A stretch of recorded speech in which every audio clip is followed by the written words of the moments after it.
Historia del siglo XX.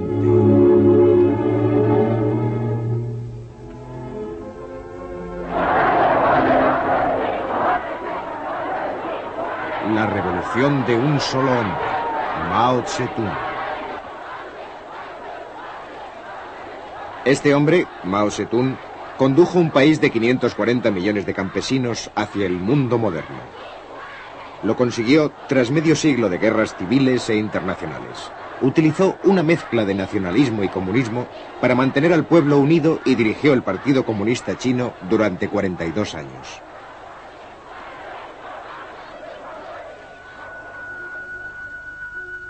Mao tenía 7 años cuando dio comienzo el siglo XX.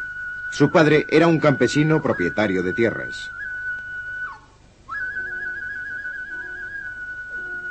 Mao era un muchacho inteligente y su padre quería que llevara la contabilidad de su hacienda, pero él tenía otros planes. El joven campesino de provincia se mantenía atento mientras el gobierno de la emperatriz viuda se hundía en el caos.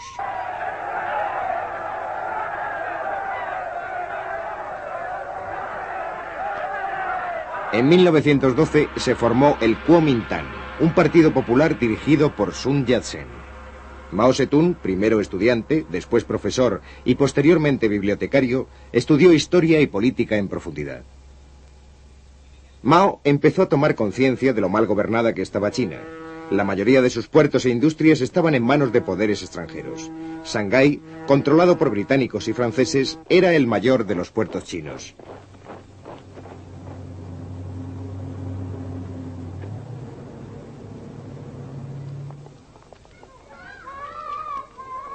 En 1921, curiosamente en un colegio de chicas, se reunieron por primera vez los fundadores del Partido Comunista Chino. Mao se encontraba entre ellos. Decidieron unir sus fuerzas a las del Kuomintang. Numerosas partes del país estaban dominadas por los jefes guerreros locales. El ejército del Kuomintang, ahora respaldado por los comunistas, marchó contra ellos. Más tarde, Mao fue a la provincia de Jiangxi para organizar un ejército campesino.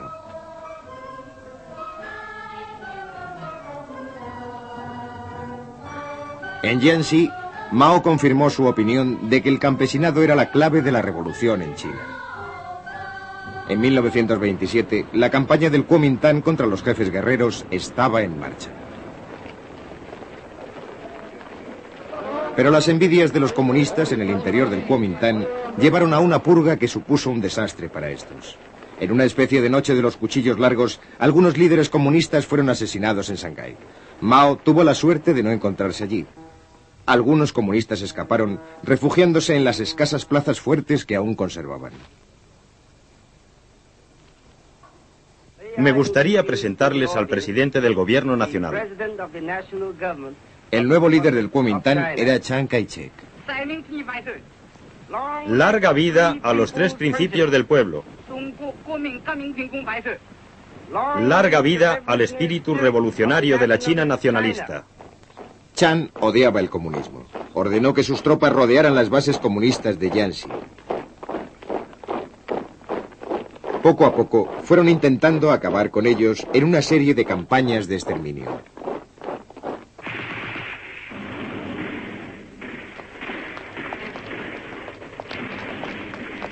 En 1934, Mao se dio cuenta de que su ejército rojo debía luchar o morir. Así que unos 100.000 hombres emprendieron la legendaria Larga Marcha, un recorrido de 9.600 kilómetros para el que necesitaron un año.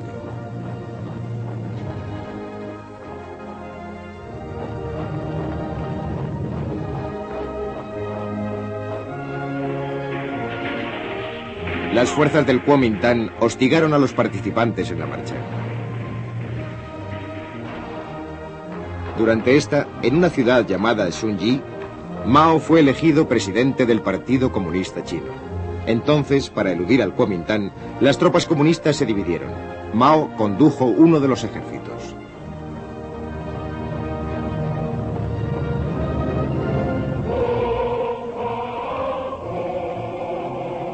Aunque hubo desacuerdos, los participantes en la marcha acabaron por llegar a los territorios del noroeste que estaban en manos comunistas. Solo 30.000 sobrevivieron. Establecieron una base en los alrededores de la pequeña ciudad de Yenan. Vivían en cuevas hechas en las laderas de las colinas.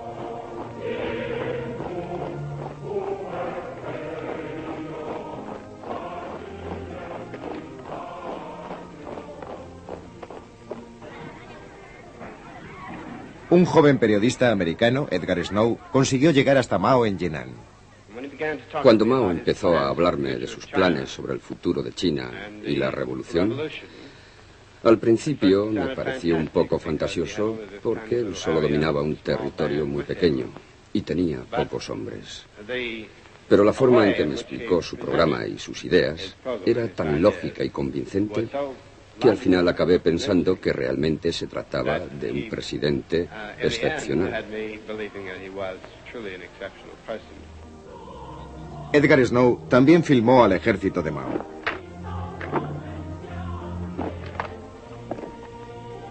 Era el momento de hacer planes y preparativos.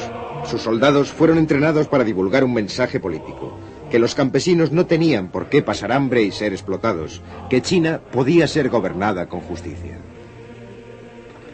Los campesinos nunca habían visto a los soldados portarse así. Ayudaban a la gente, pagaban por las cosas que necesitaban, dejaban todo limpio, respetaban a las mujeres y no destruían los sembrados.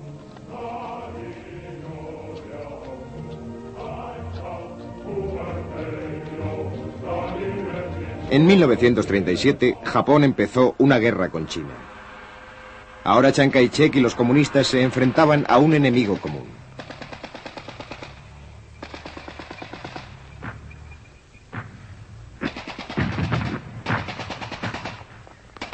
Los comunistas pidieron que se formara un frente único para combatir a Japón.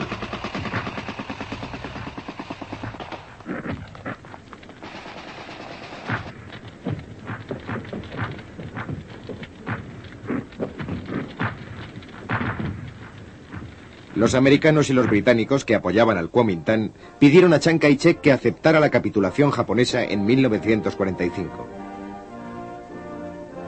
Los americanos intentaron lograr que los comunistas formasen una coalición con el gobierno chino. Pero no se llegó a un acuerdo y estalló la guerra civil.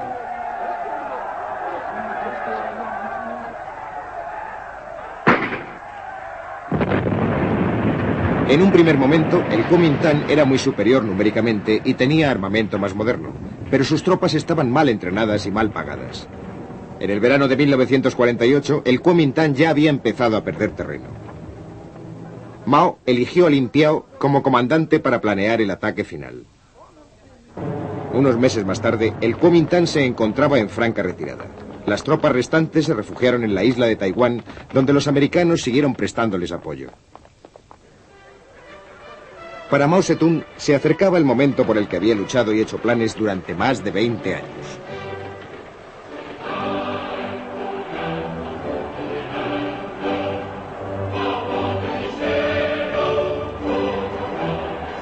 El 1 de octubre de 1949, Mao y sus colaboradores se apostaron en la Puerta de la Paz Celestial de Pekín y Mao proclamó la nueva República Popular China.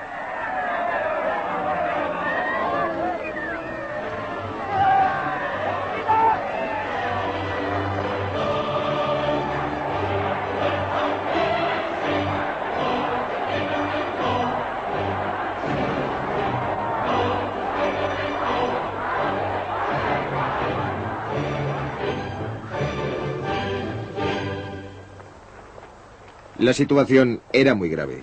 China pasaba hambre y estaba en ruinas. Mao y sus colaboradores empezaron a actuar con energía.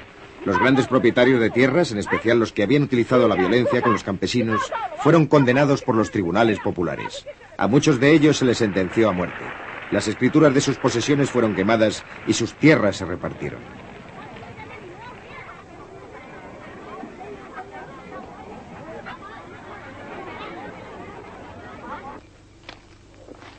Muchos campesinos recibieron una parcela de terreno por primera vez.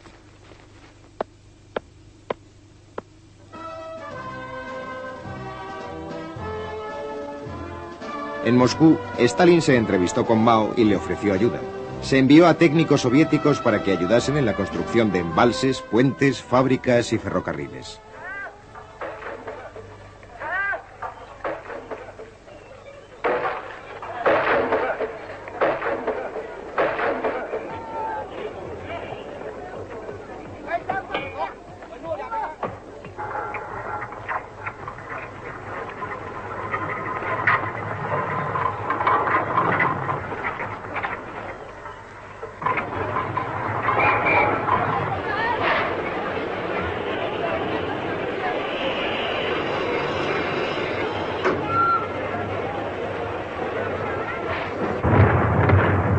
En 1950, la Guerra de Corea llevó a China a un enfrentamiento con las Naciones Unidas.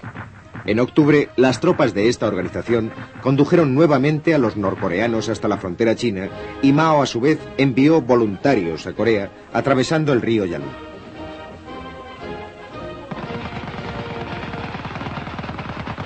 En un primer momento, las fuerzas comunistas chinas consiguieron vencer a las de las Naciones Unidas. En el interior de China, la guerra provocó una campaña contra todos los extranjeros.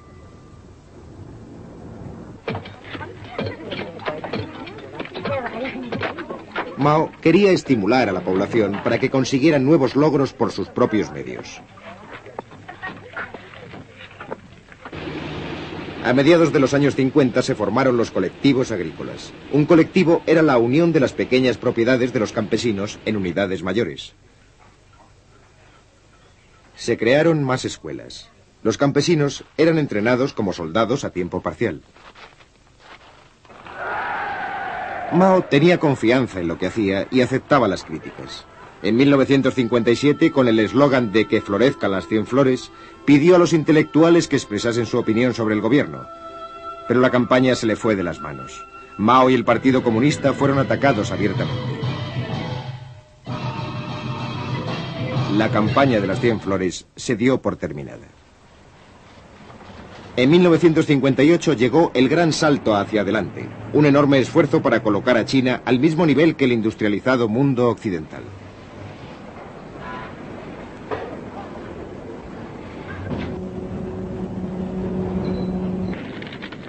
Se establecieron disposiciones para crear industrias en el campo. En toda China, los campesinos intentaron producir acero en sus propios hornos. Trabaja duro durante 3 años y sé feliz durante 1000, decía el eslogan. Sin embargo, el gran salto hacia adelante no consiguió producir los resultados esperados.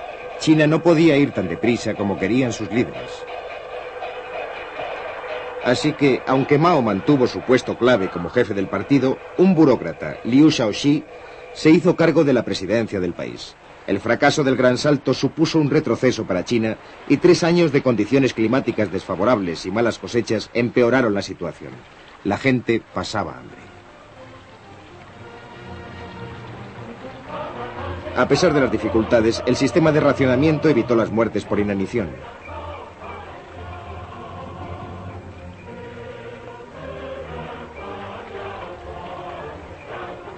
En 1960, Khrushchev visitó Pekín. Tras la fachada sonriente, aumentaba la desconfianza y la sospecha entre China y la Unión Soviética. ¿Avanzaba China demasiado deprisa?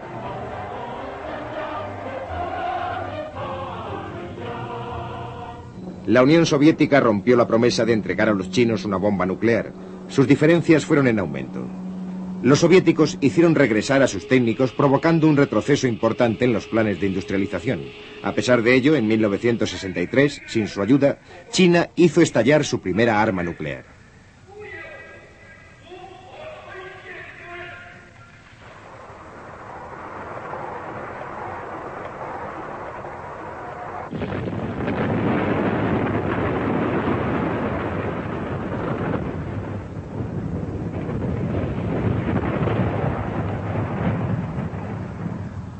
El presidente Mao no estaba contento con el creciente poder de la burocracia china. En 1966 trató de acabar con ella, dando comienzo a una revolución cultural por todo el país. En un pequeño libro rojo expuso sus pensamientos sobre cómo se debía vivir y trabajar. Lin Piao, al que entonces se consideraba futuro sucesor de Mao, habló a miles de jóvenes guardias rojos en Pekín. En nombre de la revolución cultural, se decidió acabar con las instituciones. La esposa de Mao, Jiang Qin, aportó sus propias ideas. Ella deseaba una revolución en las artes. Las escuelas y las universidades cerraron sus puertas. Los guardias rojos llevaron a cabo una violenta campaña contra todo lo que recordase el viejo mundo. Los oponentes de Mao fueron estigmatizados y hechos desaparecer.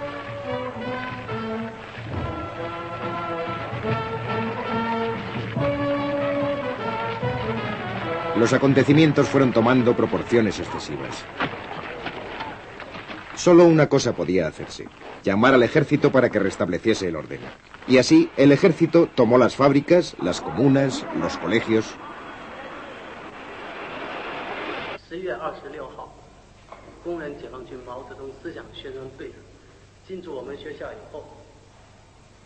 Cuando el caos de la revolución cultural hubo pasado, el objetivo de Mao fue rehacer el país.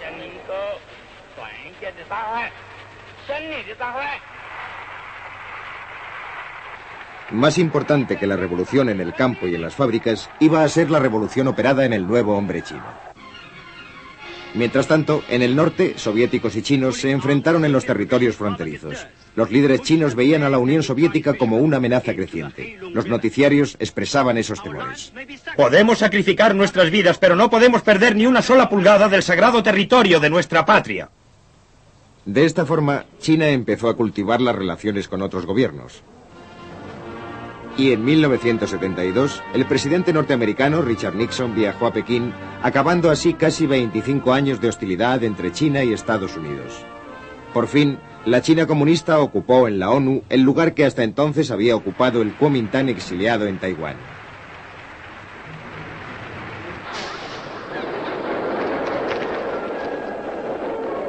Ahora Mao tenía ya más de 70 años y estaba enfermo. Sin embargo, igual que otros hombres como Zhou Enlai, había luchado por la revolución y quería que ésta siguiese adelante.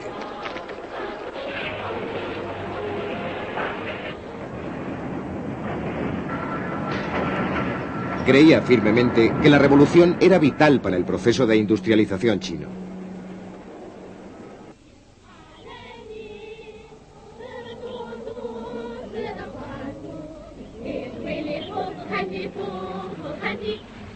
Las comunas, alguna de ellas de hasta 60.000 miembros, habían reemplazado a los colectivos agrícolas.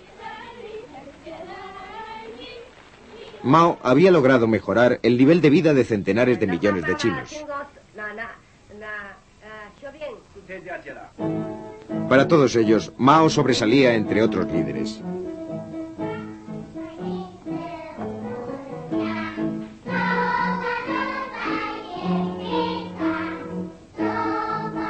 Los pensamientos del presidente eran el tema de las canciones infantiles. Sus escritos políticos eran citados para apoyar cualquier reglamento o ley que el gobierno decidiese dictar. Mao seguía siendo el reverenciado gran líder cuando murió en septiembre de 1976. Aquellos que, como su viuda, usaban las palabras de Mao para promover leyes extremistas, fueron pronto sustituidos. El liderazgo del país mayor del mundo recayó en Hua Kuo-fen. Aunque la nación seguía dominada por la memoria de Mao Zedong.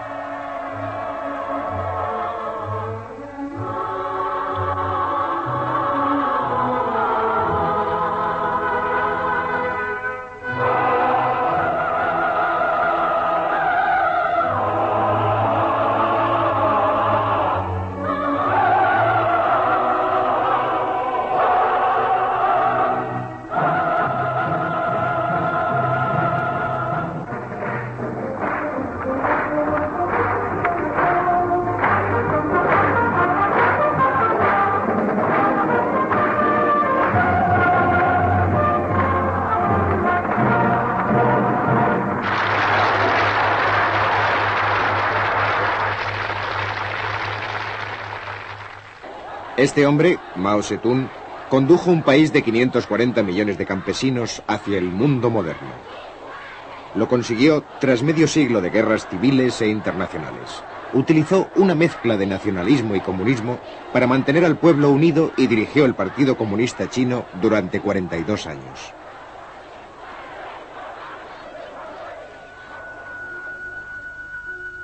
Mao tenía 7 años cuando dio comienzo el siglo XX. Su padre era un campesino propietario de tierras.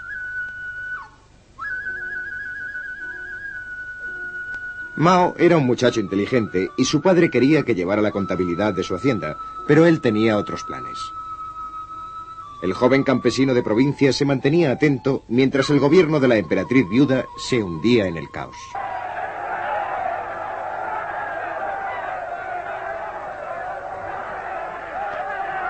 En 1912 se formó el Kuomintang, un partido popular dirigido por Sun Yat-sen. Mao Zedong, primero estudiante, después profesor y posteriormente bibliotecario, estudió historia y política en profundidad. Mao empezó a tomar conciencia de lo mal gobernada que estaba China. La mayoría de sus puertos e industrias estaban en manos de poderes extranjeros. Shanghái, controlado por británicos y franceses, era el mayor de los puertos chinos.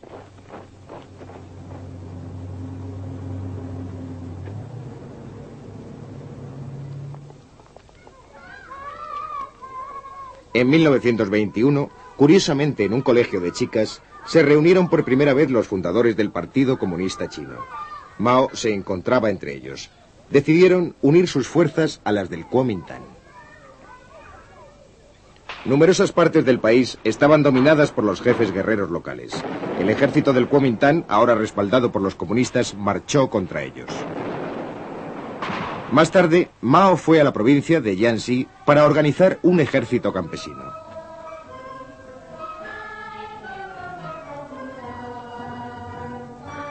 En Jiangxi, Mao confirmó su opinión de que el campesinado era la clave de la revolución en China. En 1927, la campaña del Kuomintang contra los jefes guerreros estaba en marcha. Pero las envidias de los comunistas en el interior del Kuomintang llevaron a una purga que supuso un desastre para estos. En una especie de noche de los cuchillos largos, algunos líderes comunistas fueron asesinados en Shanghái. Mao tuvo la suerte de no encontrarse allí. Algunos comunistas escaparon, refugiándose en las escasas plazas fuertes que aún conservaban. Me gustaría presentarles al presidente del gobierno nacional. El nuevo líder del Kuomintang era Chiang Kai-shek.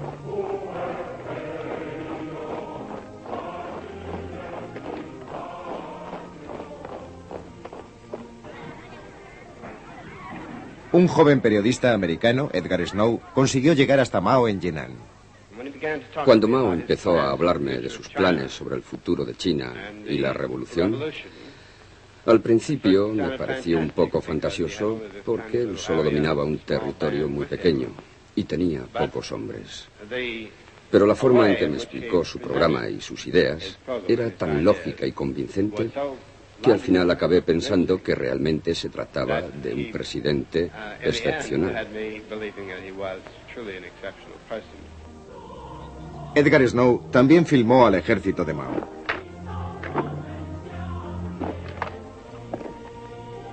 Era el momento de hacer planes y preparativos. Sus soldados fueron entrenados para divulgar un mensaje político, que los campesinos no tenían por qué pasar hambre y ser explotados, que China podía ser gobernada con justicia. Los campesinos nunca habían visto a los soldados portarse así.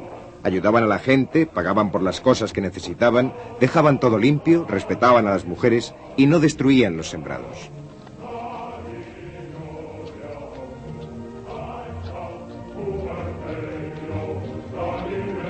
En 1937, Japón empezó una guerra con China. Ahora Chiang Kai-shek y los comunistas se enfrentaban a un enemigo común.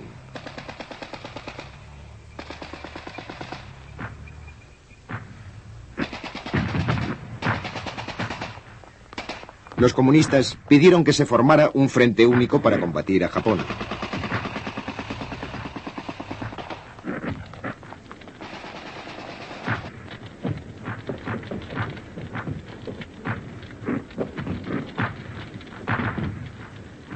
Los americanos y los británicos que apoyaban al Kuomintang pidieron a Chiang Kai-shek que aceptara la capitulación japonesa en 1945. Los americanos intentaron lograr que los comunistas formasen una coalición con el gobierno chino.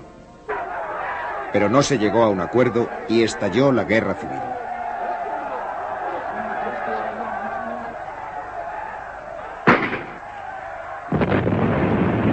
En un primer momento, el Kuomintang era muy superior numéricamente y tenía armamento más moderno, pero sus tropas estaban mal entrenadas y mal pagadas. En el verano de 1948, el Kuomintang ya había empezado a perder terreno.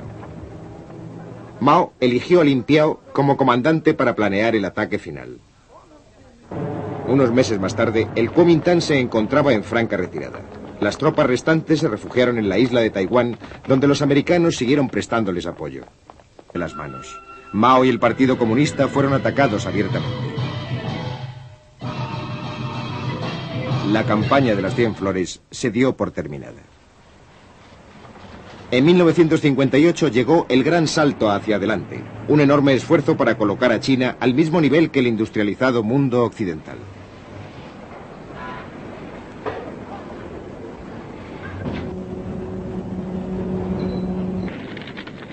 Se establecieron disposiciones para crear industrias en el campo. En toda China, los campesinos intentaron producir acero en sus propios hornos.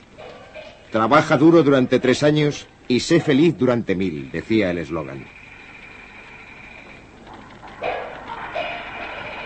Sin embargo, el gran salto hacia adelante no consiguió producir los resultados esperados. China no podía ir tan deprisa como querían sus líderes. Así que, aunque Mao mantuvo su puesto clave como jefe del partido, un burócrata, Liu Shaoxi, se hizo cargo de la presidencia del país. El fracaso del gran salto supuso un retroceso para China y 3 años de condiciones climáticas desfavorables y malas cosechas empeoraron la situación. La gente pasaba hambre. A pesar de las dificultades, el sistema de racionamiento evitó las muertes por inanición.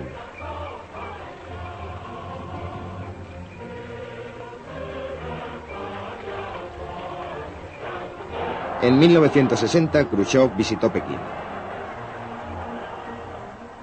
Tras la fachada sonriente, aumentaba la desconfianza y la sospecha entre China y la Unión Soviética. ¿Avanzaba China demasiado deprisa?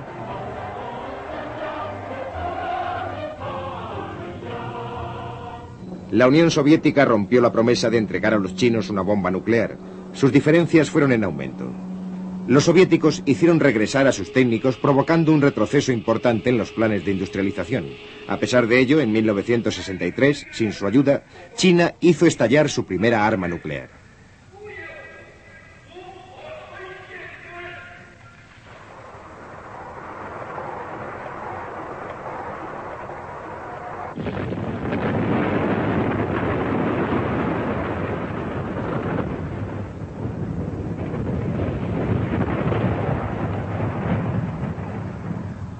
El presidente Mao no estaba contento con el creciente poder de la burocracia china. En 1966 trató de acabar con ella, dando comienzo a una revolución cultural por todo el país. En un pequeño libro rojo expuso sus pensamientos sobre cómo se debía vivir y trabajar. Lin Piao, al que entonces se consideraba futuro sucesor de Mao, habló a miles de jóvenes guardias rojos en Pekín. En nombre de la revolución cultural,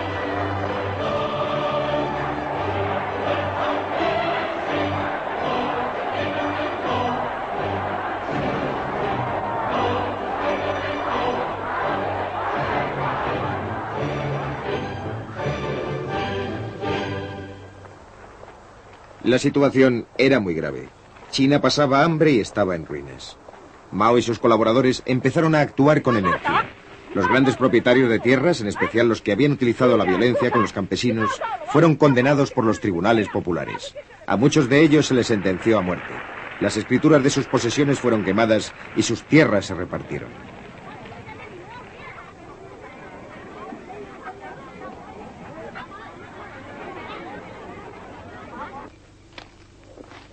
Muchos campesinos recibieron una parcela de terreno por primera vez.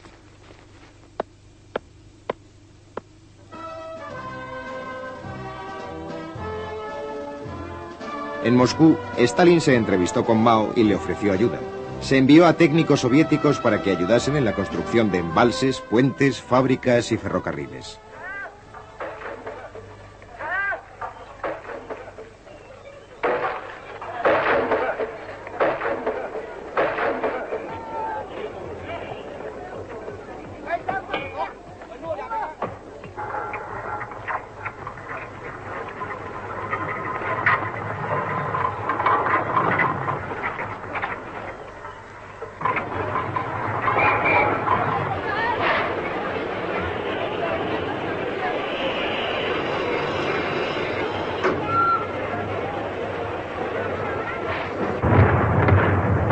En 1950, la Guerra de Corea llevó a China a un enfrentamiento con las Naciones Unidas.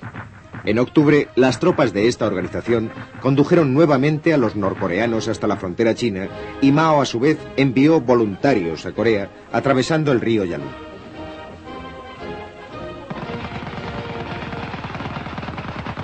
En un primer momento, las fuerzas comunistas chinas consiguieron vencer a las de las Naciones Unidas. En el interior de China, la guerra provocó una campaña contra todos los extranjeros.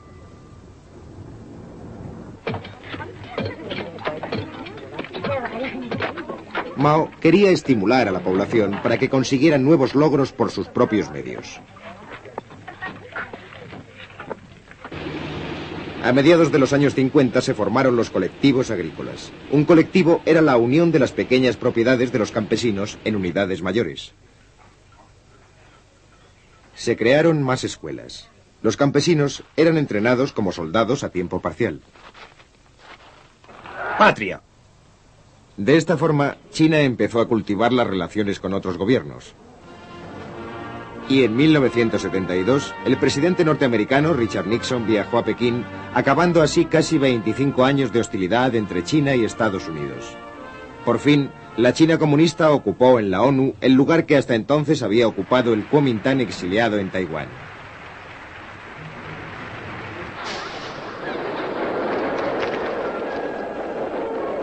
Ahora Mao tenía ya más de 70 años y estaba enfermo.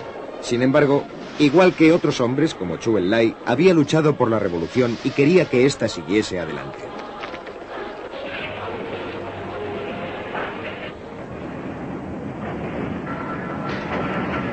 Creía firmemente que la revolución era vital para el proceso de industrialización chino.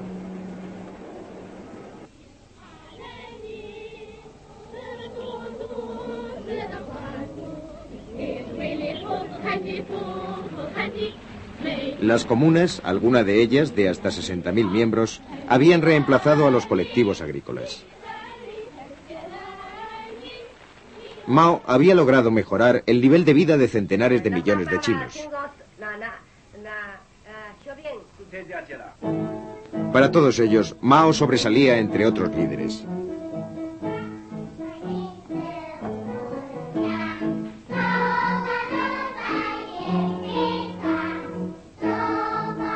Los pensamientos del presidente eran el tema de las canciones infantiles. Sus escritos políticos eran citados para apoyar cualquier reglamento o ley que el gobierno decidiese dictar. Mao seguía siendo el reverenciado gran líder cuando murió en septiembre de 1976. Aquellos que, como su viuda, usaban las palabras de Mao para promover leyes extremistas, fueron pronto sustituidos. El liderazgo del país mayor del mundo recayó en Hua Kuo-fen. Aunque la nación seguía dominada por la memoria de Mao Zedong.